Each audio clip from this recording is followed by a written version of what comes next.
नमस्कार. सतसाहेब आपलं नाव? मुंडे वैजनाथ वामनराव. आपण कुठून आलात? मुक्काम पोस्ट दहिपळवड माऊली, तालुका केज, जिल्हा बीड. आपला व्यवसाय काय आहे? मी लिपिक म्हणून शाळेमध्ये लिपिकाची कारकुनाची नोकरी करतोय. संत रामपालजी महाराजांची गुरुदीक्षा आपण कधी घेतली?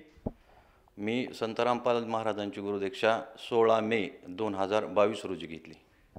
संत रामपालजी महाराजांच्या शरणात येण्या अगोदर आपण व आपला परिवार कोणती भक्ती साधना करत होतात?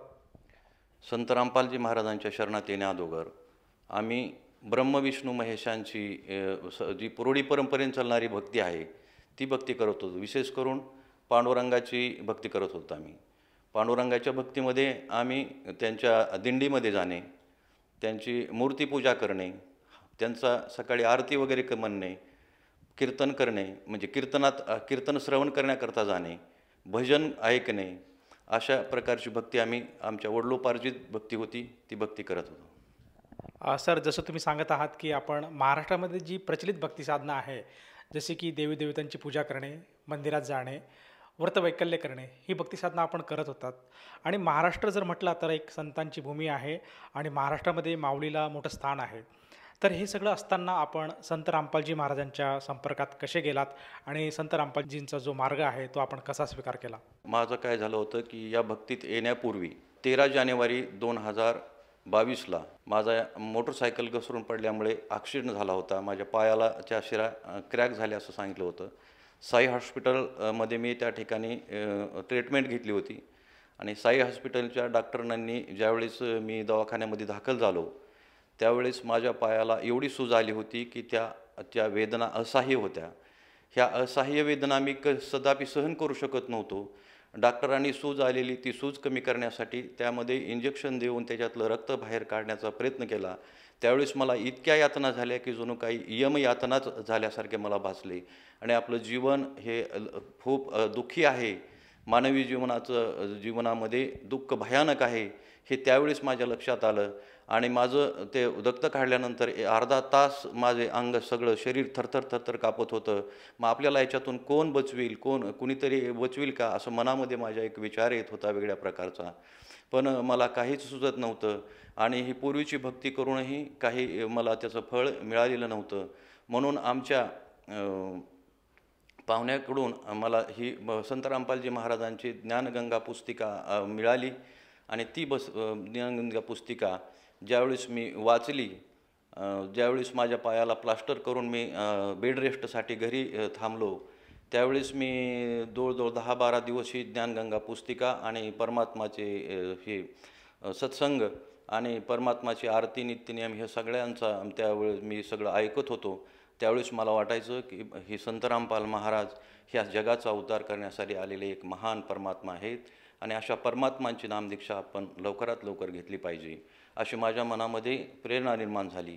आणि मी खूप दुःखातून बाहेर पडलो आणि मी ज्यावेळेस ते सत्संग ऐकायला सुरुवात केले त्यावेळेस 24 जानेवारीला मी दवाखान्यामध्ये डॉक्टरांनी मला सांगितलं, MRI करण्यात आला माझ्या पायाचा. त्यांनी सांगितलं तुमच्या पायाच्या नसा क्रॅक आहेत तर तुम्हाला पुढं चालून ऑपरेशनसुद्धा करावं लागेल, पण 21 दिवसापर्यंत तुमचं हे ऑपरेशन होणार नाही. त्यावेळेस मी 21 दिवस काय करायचं, 21 दिवसापर्यंत आपल्यात आता ऑपरेशन तर होत नाही, ऑपरेशन केल्याशिवाय भाग नाही आणि ऑपरेशनमध्ये इतका त्रास होईल त्याची गणतच नव्हती. मला वाटत होतं की आता काय करावं आणि काय नाही. आमच्या एका सरांच्या पण पायाच्या नसा क्रॅक झाल्या होत्या. त्यांना मी फोन करून विचारलं की सर ऑपरेशन कसं करतात, तेव्हा त्यांनी सांगितलं की खालून दुर्बीण टाकून वर आपल्याच पायाच्या नसा काढून वर जोडतात. हा प्रसंग ज्यावेळेस माझ्याकडे आला त्यावेळेस माझ्या डोळ्यात अश्रू आले आणि मी परमात्माला विनंती केली की परमात्मा तुम्ही काय करा, मला एकतर असंच हे करून टाका, नाही तर माझ्यावर काहीतरी बिना शस्त्रक्रियेचा मार्ग किंवा बिना शस्त्रक्रिया करून मला जिवंत ठेवण्याचा प्रयत्न करा. संत रामपाल महाराजांनी माझ्यावर दया केली. असा जगात परमात्मा नाही. संत रामपाल महाराजांनी माझ्यावर या माझ्यासारख्या दुष्ट व्यक्तीला, दुष्ट आत्म्याला परमात्माने जवळ घेतलं आणि त्यांनी माझ्यावर दया करून परमात्माने मला त्या ह्याच्यातून बचवलं. ज्यावेळेस नंतर पुन्हा दुसऱ्या वेळेस तपासणी करण्यात आली तेव्हा त्या डॉक्टरांनी सांगितलं की तुमच्या पायाची ऑपरेशन करण्याची आवश्यकता नाही आणि तुमचा पाय आता व्यवस्थित झालेला आहे, तुम्ही चालू शकता. त्याच्यानंतर मग माझ्या मनामध्ये परमात्माविषयी इतकं प्रेम निर्माण झालं की आपण एक ना एक दिवस आता कधी लवकरात लवकर आपण नामदीक्षा घेऊन असं झालं होतं. तेव्हा मी 16 मे 2022 या दिवशी ही या परमात्माची दीक्षा घेतली, संत रामपाल महाराजांची दीक्षा घेतली. सर, जसं आपण आता सांगत आहात की केवळ दुःखामुळे आणि शारीरिक व्याधीमुळे आपण संत रामपालजी महाराजांच्या शरणात आलात. सर्वप्रथम आपण सांगितलं की आपला ॲक्सिडेंट झाला होता आणि आपल्या पायाला जी इजा झाली होती, ते जे दुःख होतं, ते जे यातना होते, ते अशा असह्य होत्या आणि त्या यातनातून आपल्याला मुक्ती पाहिजे होती, राहत पाहिजे होती. म्हणून आपण संत रामपालजी महाराजांचा मार्ग स्वीकारला. तर मला असं विचारायचं आहे की आता जे आपण उल्लेख करत आहात की आपल्या पायाची जी अवस्था खराब झाली होती, तर त्यासाठी आपण डॉक्टरांकडे काही रिपोर्ट केले होते आणि ते रिपोर्ट जर केले असतील तर ते आम्हाला बघावयास मिळतील का? मिळतील ना. माझ्या पायाला झाली जी इजा होती त्या इजेचे रिपोर्ट माझ्याकडे उपलब्ध आहेत, मी दाखवू शकतो.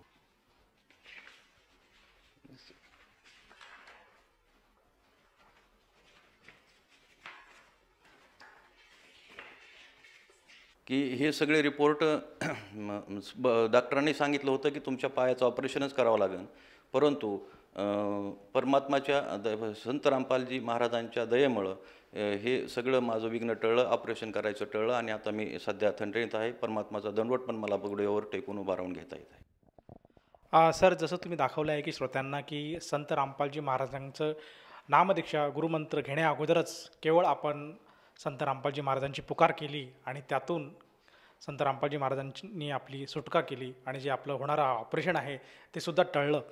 तर मला असं विचारायचं आहे की जेव्हा आपण नामदीक्षा घेतली नव्हती तरीसुद्धा आपल्याला हे चमत्कार हा अनुभव अनुभवायला मिळाला. या व्यतिरिक्त सुद्धा आपल्या जीवनामध्ये आणखीन काही अनुभव किंवा काही चमत्कार किंवा लाभ आपल्याला काही प्राप्त झालेत का? मी 16 मे 2022ला नामदीक्षा घेतली आणि नामदीक्षा घेतल्यानंतर एकदम मला असं हलकंसं वाटायलं आणि असं कमी कमी होत होत होत माझं 8 किलो वजन त्याच्यामुळं कमी झालं भक्तीमुळं. आणि मग आमच्या घरामध्ये कोणी ना कोणी आजारी पडायचं, मुलगा तरी पडायचा, मुलगी तरी पडायची, पत्नी तरी पडायची आणि आमची आर्थिक हानी व्हायची, दवाखान्याचा खर्च व्हायचा आणि त्यामुळं आमच्या आर्थिक परिस्थिती ताणावली होती. परंतु ह्या नामदीक्षेनं तो खर्च बचला आणि आमची आर्थिक परिस्थिती आता सध्या व्यवस्थित सुधारलेली आहे, चांगल्या प्रकारे सुधारली. सर, जसं तुम्ही सांगत आहात की संत रामपालजी महाराजांची जी सद्भक्ती केली, त्या सद्भक्तीच्या जोरावर आपल्याला जे काही दुःख होतं, जे काही आपल्या कुटुंबावर जे काही जो त्रास होता, जे काही आर्थिक संकट होतं, जी काही रोगराई होती ती पूर्णपणे दूर झाली.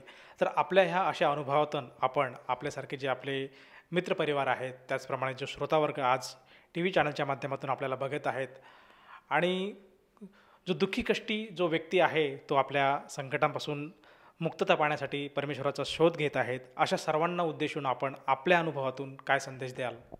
उपदेश तर परमात्मा करू शकते, मी नाही.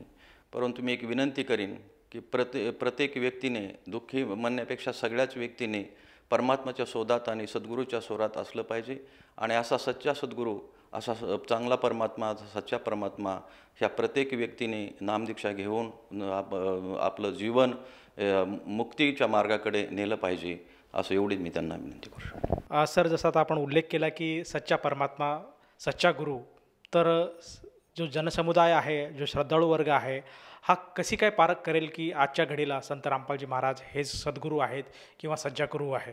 जे 18 पुराण, 4 वेद, शाहीशास्त्र ह्या सगळ्यामधून सगळ्या ग्रंथांचा सार काढून परमात्माने ज्ञानगंगा नावाची पुस्तक तयार केली आणि त्याच्यामधून सगळ्या समाजाला परमात्मा सगळ्या ग्रंथातून, वेदातून, पुराणातून, कुराणामधून, बायबलमधून ह्या सगळ्या गोष्टीतून परमात्मा आपल्या सगळ्याला हे समजून सांगत आहेत आणि ते असं अनमोल ज्ञान ह्या सगळ्या भक्त समाजानं आत्मसात करावं आणि सद्भक्ती घ्यावी आणि आपलं जीवन सफल करावं.